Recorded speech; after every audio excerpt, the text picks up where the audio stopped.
Vous avez probablement déjà vu ce mème. Il circule sur les réseaux sociaux chaque printemps, montrant une image de Jésus, ou peut-être du tombeau vide, avec une légende disant quelque chose comme Ce ne sont pas des œufs de Pâques, ce ne sont pas des lapins de Pâques, il ne s'agit pas d'un jour férié, il s'agit de mon Sauveur ressuscité. Vous comprenez le sentiment, vous reconnaissez l'intention derrière cela. Un sentiment profond que le chocolat et les couleurs pastel ont peut-être évincé quelque chose de sacré et de réel. Cependant, cela soulève aussi une question que beaucoup se posent, que ce soit discrètement ou en ligne. Le mot Easter, Pâques, lui-même fait-il partie du problème? Si vous cherchez dans la Bible de la Genèse à l'Apocalypse, vous ne le trouverez pas une seule fois. Cela mène à la question fondamentale.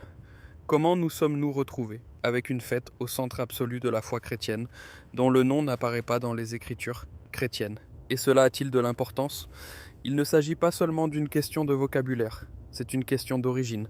Il s'agit de ce dont nous avons hérité et de ce que la Bible déclare réellement. Le cœur de cette discussion, la tension qui rend cette enquête si vitale, est celle-ci. L'histoire de la résurrection est l'événement le plus significatif de la Bible. Pourtant, la manière dont nous la célébrons est profondément entrelacée avec un nom et des traditions qui ne sont pas bibliques du tout. Par conséquent, la véritable tâche est de les démêler, de séparer le sol de la graine et de voir ce que la Bible nous demande véritablement de nous souvenir. Pour trouver la réponse, vous devez commencer par un verset unique et légèrement controversé dans la version King James de la Bible. Pendant des siècles, ce fut la principale traduction anglaise. Dans Acte 12:4, il est dit quelque chose d'inattendu.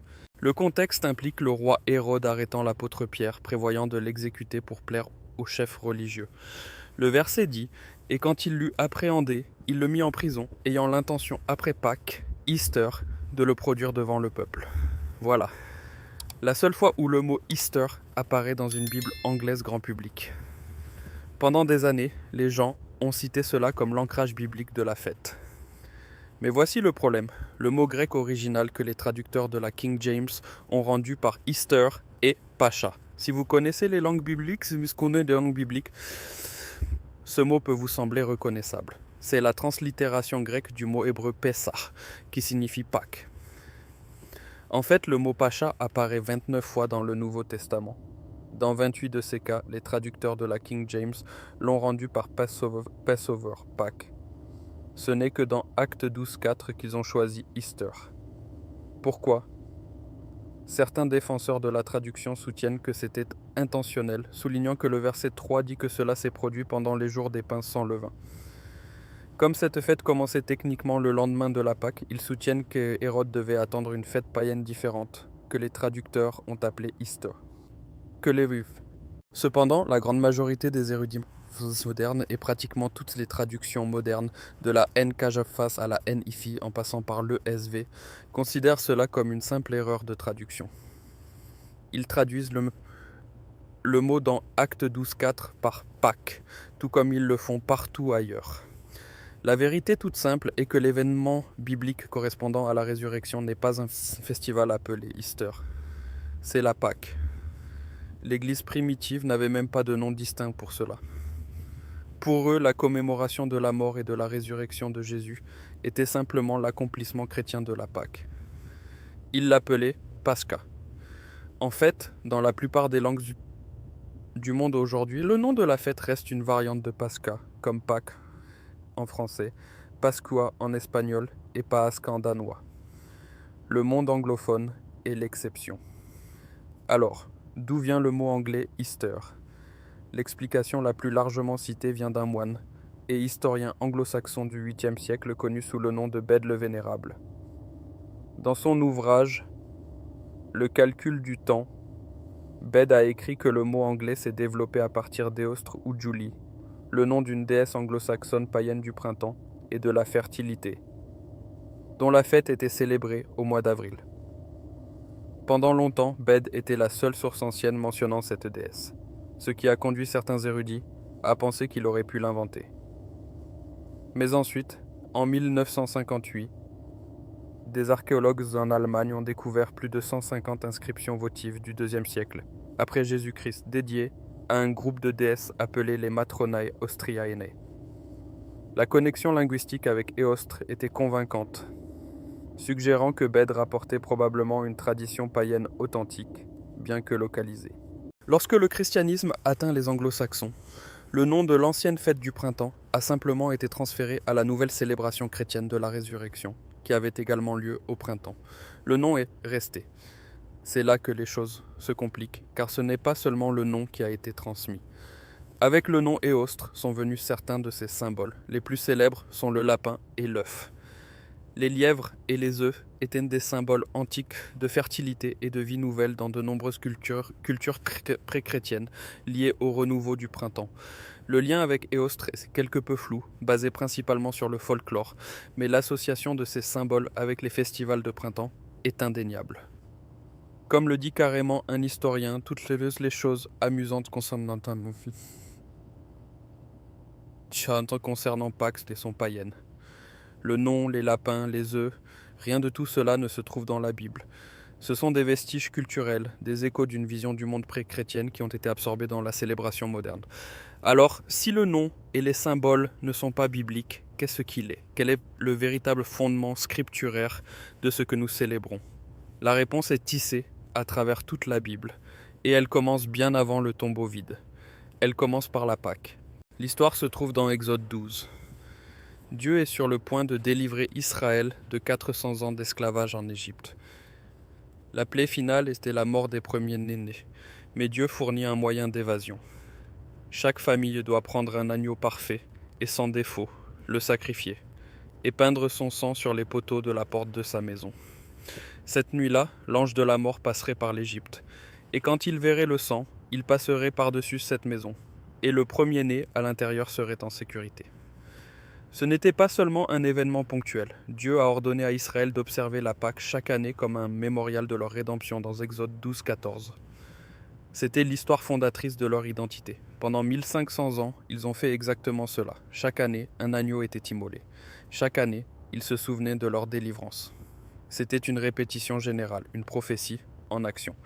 Et puis, une année durant la semaine de la Pâque à Jérusalem, quelque chose a changé. La réalité ultime est arrivée. Jean le Baptiste avait déjà désigné Jésus en déclarant « Voici l'agneau de Dieu qui ôte le péché du monde » dans Jean 1,29. Maintenant, cette déclaration était sur le point d'entrer dans l'histoire. Les auteurs du Nouveau Testament sont incroyablement délibérés en nous montrant le moment choisi. Jésus partage son dernier repas avec ses disciples. Et qu'est-ce que c'est? C'est un seder de Pâques. Il prend le pain sans levain et le vin, les symboles mêmes de la Pâque, et les redéfinit autour de son propre corps et de son propre sang dans Luc 22, 19 à 20. Il se positionne comme le véritable sens du rituel qu'ils avaient pratiqué toute leur vie. Ensuite, l'apôtre Jean fournit un détail incroyable. Il note que Jésus a été crucifié le jour de la préparation de la Pâque dans Jean 19, 14, à l'heure même où les agneaux de la Pâque étaient immolés dans la cour du temple. Le symbolisme est à couper le souffle. Alors que les prêtres sacrifiaient des milliers d'agneaux dont le sang ne pouvait que pointer vers une délivrance future, le véritable agneau de Dieu était sacrifié sur une croix à l'extérieur des murs de la ville, une fois pour toutes. C'est pourquoi l'apôtre Paul peut dire, avec une telle assurance dans 1 Corinthiens 5,7, « Car Christ, notre agneau pascal, a été sacrifié. » Il n'est pas poétique, il est précis. Tout le système de la Pâque, l'agneau, le sang, la délivrance, était une ombre pointant vers Jésus. Il n'est pas seulement mort pendant la Pâque, il est mort en tant que Pâque. Et cela ne s'arrête pas là. La célébration de la Pâque était immédiatement suivie de la fête des pains sans levain, et quelques jours plus tard, de la fête des prémices. C'était le jour où le prêtre agitait une gerbe de la première récolte d'orge devant le Seigneur, une promesse de la récolte complète à venir, comme on le voit dans Lévitique 23, 10 à 11. Et quand Jésus est-il ressuscité des morts? Le premier jour de la semaine, le jour même de la fête des prémices. Paul rend cette connexion explicite dans 1 Corinthiens 15-20, appelant Jésus les prémices de ceux qui se sont endormis.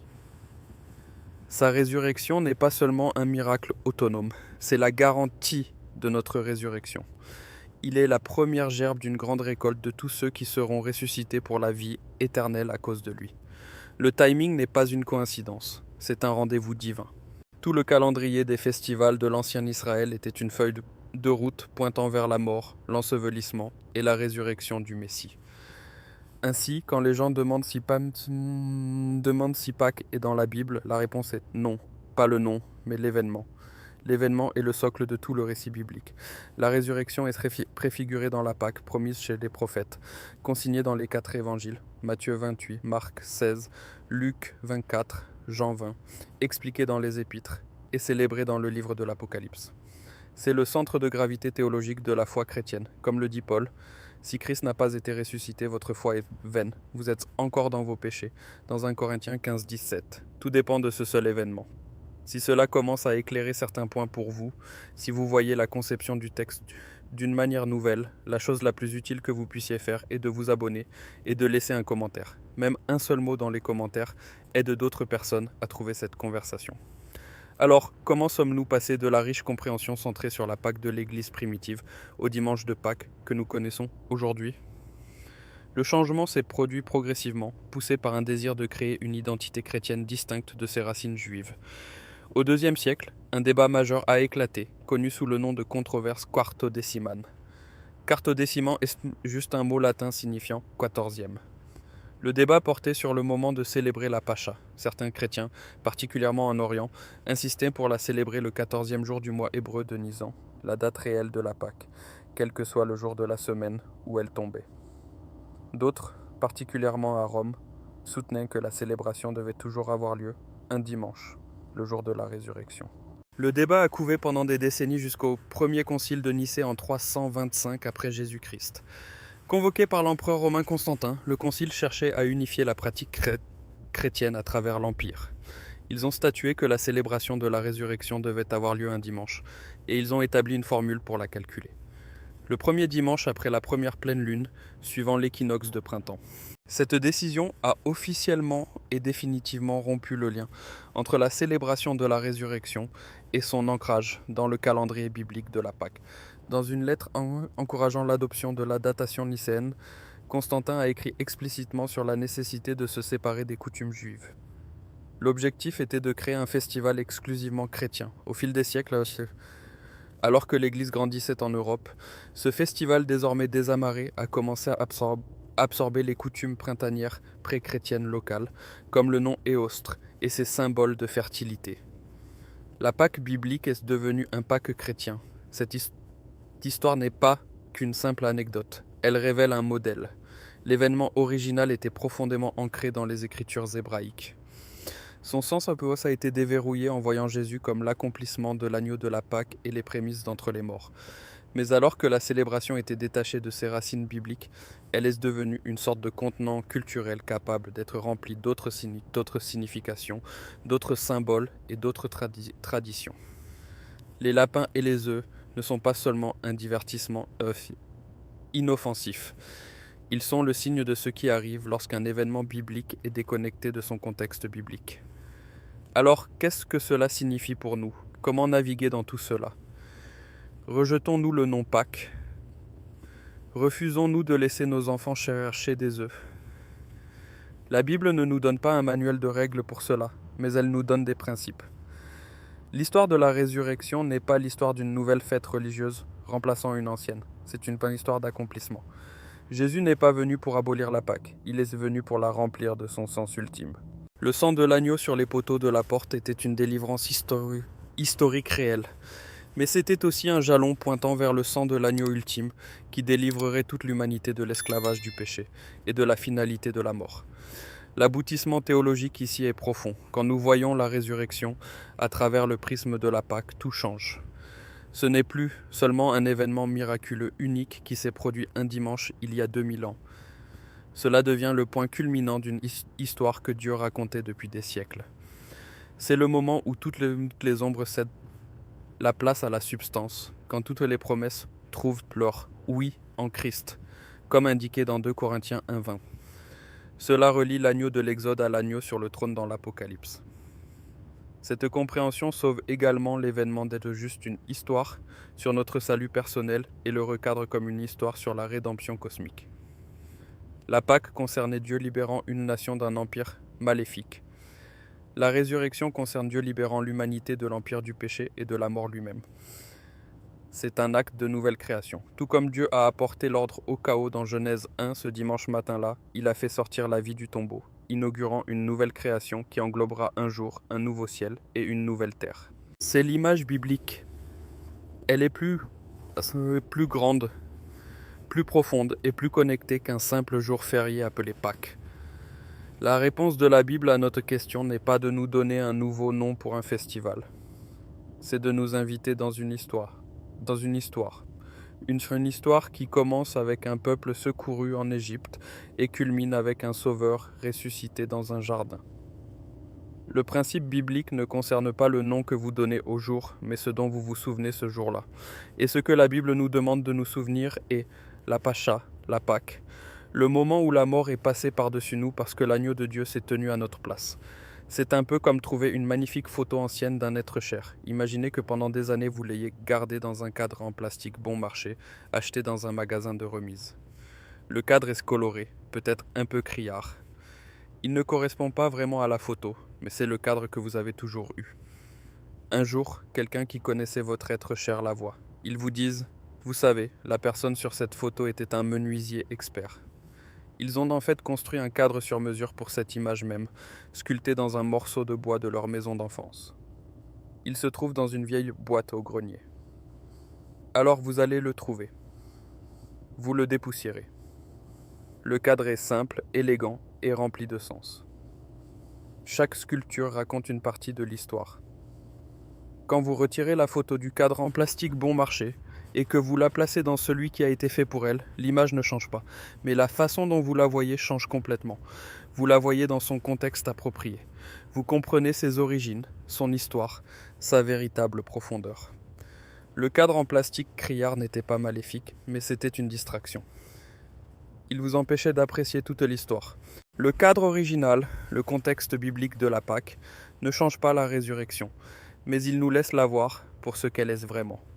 Le chef-d'œuvre au centre de l'histoire rédemptrice de Dieu. Que faisons-nous de cela? Comment la compréhension des racines de la Pâque dans la résurrection change-t-elle quoi que ce soit? D'abord, cela nous invite à ancrer notre espoir dans l'histoire complète des Écritures. La résurrection n'est pas une idée du Nouveau Testament qui est soudainement apparue. C'est l'accomplissement d'une promesse tissée à travers tout l'Ancien Testament. Quand nous parlons de la résurrection, parlons d'Exode 12. Parlons de l'agneau de la Pâque. Parlons de la fête des prémices. En reliant l'événement à ses racines prophétiques, nous l'ancrons dans le récit unifié de la Bible. Cela montre à nos amis et à notre famille que notre espoir n'est pas basé sur un miracle isolé, mais sur un Dieu qui tient ses promesses à travers les millénaires. Et il y a autre chose ici, quelque chose sur l'endroit où nous plaçons notre attention.